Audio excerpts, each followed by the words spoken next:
নমস্কার বন্ধুরা, আমি শান্তনা। আশা করি তোমরা সবাই খুব ভালো আছো। আমি খুব ভালো আছি। প্লিজ ভিডিওটা কেউ স্কিপ করে যেও না, প্রথম থেকে শেষ পর্যন্ত দেখতে থাকো। আজকের ভিডিওটা আমি এরকমভাবে কেন, কারণ কিছু কথা তোমাদের সাথে বলি। আর আজকের কথাগুলো আমি আমার হাজব্যান্ডকে নিয়ে বলবো।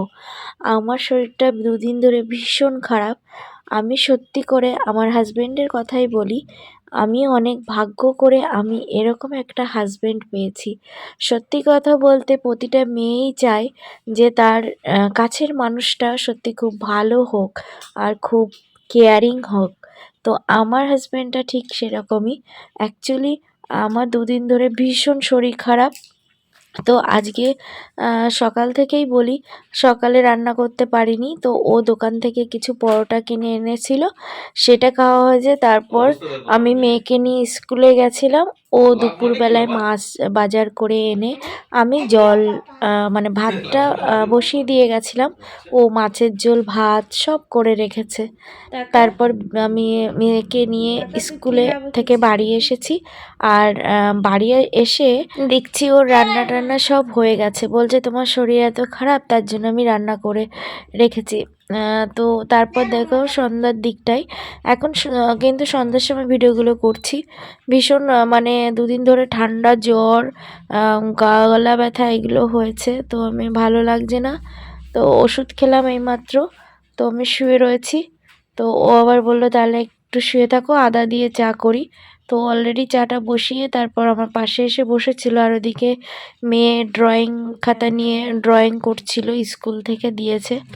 তো আমরা প্রতিটা মেয়েই চাই কিন্তু তার কাছের মানুষ বা মনের মানুষ, তার স্বামী, তো সে যেন একদম সত্যি অনেক ভালো হয়, অনেক কেয়ারিং হয়। তো দেখো অ্যাকচুয়ালি ও ভীষণ কেয়ার করে আমাকে অলরেডি, ঠিক আছে। তো বলছে রাতে এখন কিছু করতে হবে না রান্না, যেহেতু আমার শাশুড়ি বাড়ি নেই তার জন্যই। ঠিক আছে, একটু অসুবিধা হচ্ছে। উনি বাড়িতে থাকলে আবার এতটা কিছু হতো না, শাশুড়ি বাড়িতে নেই যার জন্য। তো আমি বললাম ঠিক আছে রান্না করতে, আসলে উঠতে পারছি না, প্রচণ্ড জ্বর এসেছে গায়ে। তো ও বললো ঠিক আছে আমি বাজার থেকে রুটি কিনে নিয়ে আসবো। তো রাতের রুটি খাওয়া হবে। তাই ও একটু চা করতে গেছে, চাটা খেয়ে যাবে বাজারে, বাজার থেকে রুটি নিয়ে আসবে কিনে। তো এটাই রাতের খাবার। আসলে আমি সত্যি কথা অনেক লাকি যে এরকম একটা হাজব্যান্ড আমি পেয়েছি। প্রতিটা মেয়ের ওই চাই যে এরকম একজন হাজব্যান্ড পাক। তো দেখো এই যে চা অলরেডি আমাকে দিয়ে গেছে আর ও পাশে বসে খাচ্ছিল। তো আমি এখন চাটা খেয়ে নেব। শরীরটা ভালো লাগছে না অ্যাকচুয়ালি, দুদিন ধরে ভীষণ শরীর খারাপ লাগছে। তারপর বাচ্চা মেয়ে আছে, আর শাশুড়ি মা বাড়িতে নেই, ননদের বাড়িতে গেছে, 3-4 দিন হয়ে গেছে অলরেডি। তো দেখো ওই যে ও চা খাচ্ছে। তো তোমাদের যদি ভালো লেগে থাকে ভিডিওটা, প্লিজ একটু লাইক কমেন্ট শেয়ার করে দিও। অনেক অনেক ভালোবাসা সবার জন্য। আর এরকম হাজব্যান্ড সবাই পেতে চাও, তো একটু মনের ইচ্ছাটা জানিয়ে যেও কমেন্ট বক্সে প্লিজ। আর এদিকে দেখো আমার মেয়ে যে ড্রয়িং খাতা নিয়ে এসেছে, ড্রয়িং করেছে, তো সেটাই ও দেখাচ্ছিল।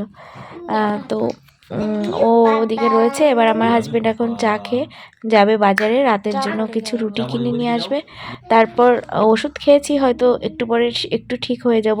কদিন ধরেই ওষুধ খাওয়ার পরে একটু ঠিক হয়ে যাচ্ছি, তারপর অটোমেটিক্যালি আবার ওরকম হচ্ছে। তো চলো বন্ধুরা, আজকের ভিডিওটা এই পর্যন্ত রাখছি। সবাই ভালো থেকো, সুস্থ থেকো, আবার দেখাবে নতুন আর একটা ব্লগ ভিডিও।